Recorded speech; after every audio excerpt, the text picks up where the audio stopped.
Okay, this is Chapter 8 of ATI Community Emergency Preparedness. Large-scale events have highlighted the need for healthcare professionals to have knowledge of disaster management and bioterrorism. Nurses have unique skills required to plan for and respond to natural and man-made disasters.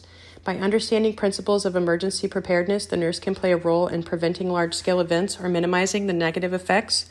The nurse collaborates with other agencies and promotes recovery. Disasters.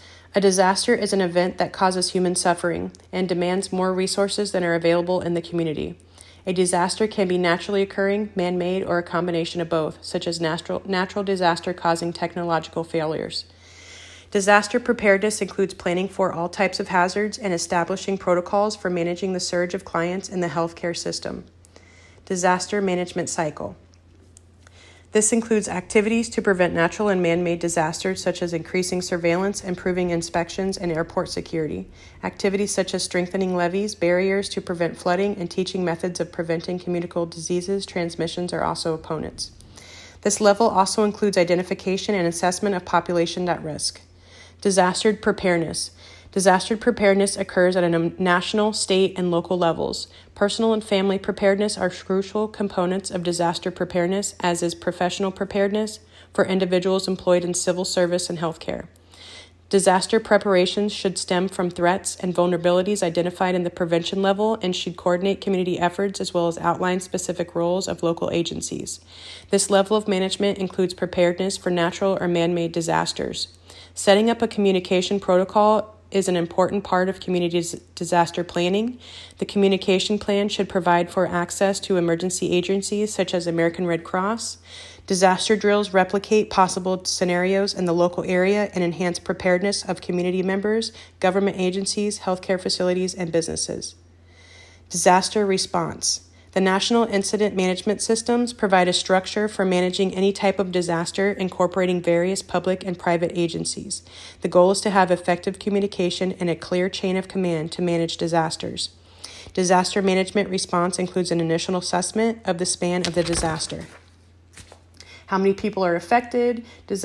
How many are injured? How many are dead? How many are fresh water and food is available? Disaster recovery begins when danger no longer exists and needed representatives and agencies are available to assist with rebuilding. Recovery lasts until the economic and civil life of the community are restored, which can be days, weeks, or even years. At an individual level, it is the time it takes an individual to become functional within a community after a disaster. Communicable disease and sanitation controls are important aspects of disaster recovery. Phases of emotional reaction during a disaster: heroic, honeymoon, disillusionment, and reconstruction. So heroic is intense excitement and concern for survival. Often a rush of assistance from outside the area is present. Honeymoon is affected individuals begin to bond and relive their experiences. Disillusionment is responders can experience depression and exhaustion. Phase contains unexpected delays in receiving aid, and reconstruction is involving adjusting to a new reality and continued rebuilding of the area. Counseling is sometimes needed, those affected looking ahead. Disaster planning. Develop a disaster response plan based on the most probable disaster threats. Identify the community disaster warning system and communication center and learn how to access it. Identify the community's first responders disaster plan. Define the nursing roles in first, second, and third level triage. Locate all equipment and supplies. Assist community members with personal preparedness. Talk with medical facilities and government agencies about crisis standards. Disaster response. Activate this disaster management plan. Perform triage, direct those affected, and coordinate evacuation quarantine. Triage involves identifying those who have serious versus minor injuries, prioritizing care of victims, and transferring those requiring immediate attention to medical facilities. Collaborate with response partners to develop plans for triage algorithms. Identify and place public health nurses and other support personnel to provide care according to developed algorithms. Disaster recovery. Make home visits and reassess the healthcare needs of those affected population. Provide and coordinate care in shelters, provide stress counseling, monitor the physical and psychosocial environment.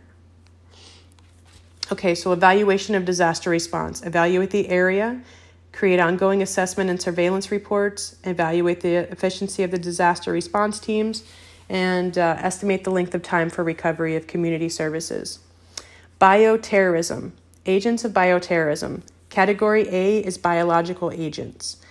The highest priority agents posing a risk to national security because they are easily transmitted and have high mortality rates. Examples include smallpox, botulism, anthrax, tularemia, viral hemorrhagic fevers of Ebola, and plague.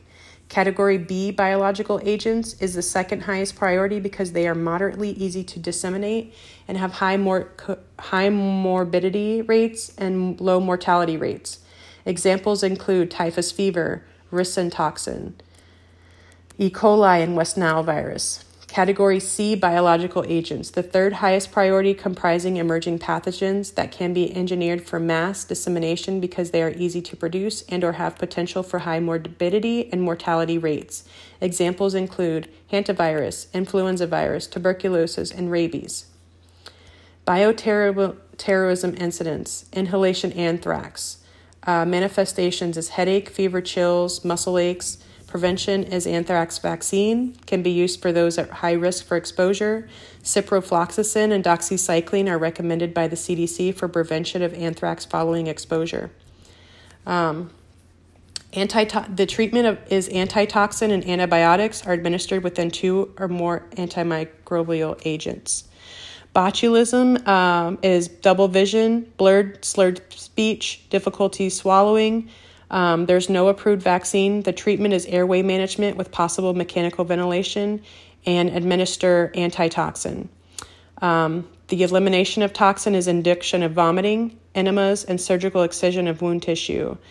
And smallpox, your findings include high fever, fatigue and headache, body aches, rash begins on face and tongue. Onset is a sudden fever with several severe aches and possible vomiting. Rash appears 2 to 4 days after the fever. Lesions are all in the same stage of development, deep vesicles, and do not collapse when punctured. Prevention is administer the vaccine for those at high risk. Vaccine can be given within 3 days of exposure. Follow your airborne precautions. Teach healthcare professionals to distinguish smallpox from chickenpox. The onset of chickenpox is rapid with mild fever. Chickenpox is a rash present from manifestation of onset and is primarily on the trunk.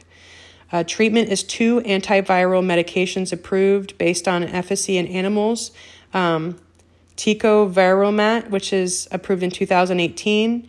And then brensitofovir, which was approved in 2021. Supportive care for this is hydration, pain medication, antipyretics, and antibiotics for secondary infections. Ebola is done by contaminated body fluids of individuals exhibiting manifestations of infection, which is going to be fever, severe headache, joint and muscle aches, fatigue and weakness, hemorrhage, shock, sore throat. Prevention is the Ebola vaccine, which was approved in 2019. Wear 2 pairs of gloves, boot covers, and an apron, and N95 mask, and recommend a second caregiver supervised doffing. Maintain droplet and contact isolation precautions. Prevent contact with semen of previously infected client until testing shows that the virus is gone. Avoid contact with items that may have come in contact with the infected person's body fluids like clothes, bedding, and needles. For treatment, it's supportive care IVs. Minimize invasive procedures. 2 treatments were approved by the FDA for treatment of Zaire Ebola virus. Mixture of 3 antibodies. Atolvimab, mativimab, and odesimumab. Single antibody is anusumab. Zikol. All right, so the plague manifestations. These forms can occur separately or in combination. We have the pneumonic plague, bubonic plague, or septicemic plague. So the pneumonic plague is fever, headaches, weakness, pneumonia with shortness of breath. Bubonic plague is swollen, tender lymph nodes, fever, headache, chills, and weakness.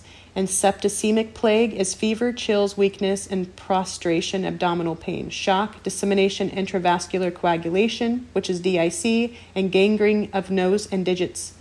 Prevention is vaccine no longer available. Contact precautions until decontaminated if exposed to bubonic plague or suspected gross contamination. Droplet precautions until 72 hours after antibiotics if exposed to pneumonic plague. Treatment is gentamicin and fluoroquinolines. Tularemia.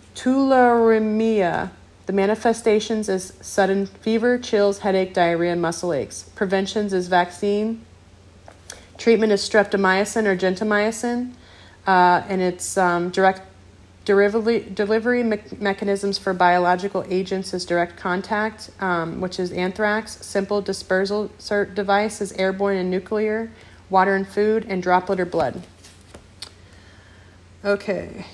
Assessment of the threat. Is the population at risk for sudden high disease rates? Is the vector that normally carries a specific disease available in the geographical affected area? Recognition of a bioterrorism event. Is there a rapidly increasing disease incidence in a normal, healthy population? Is a disease occurring that is unusual for the area? Are there large numbers of people dying rapidly with similar presenting manifestations? Levels of prevention. Primary, secondary, and tertiary. Primary prevention, bioterrorism planning, prepare with bioterrorism drills, vaccines, and ensuring availability of antibiotics for exposure prophylaxis. Design bioterrorism response plan using the most probable biological agent in the local area. Secondary prevention, early recognition. Activate the bioterrorism response plan in response to a bioterrorism event. Immediately implement infection control and containment measures, including decontamination, environmental disinfection, protection equipment, screen the population, and assist and educate the population regarding identification of manifestations.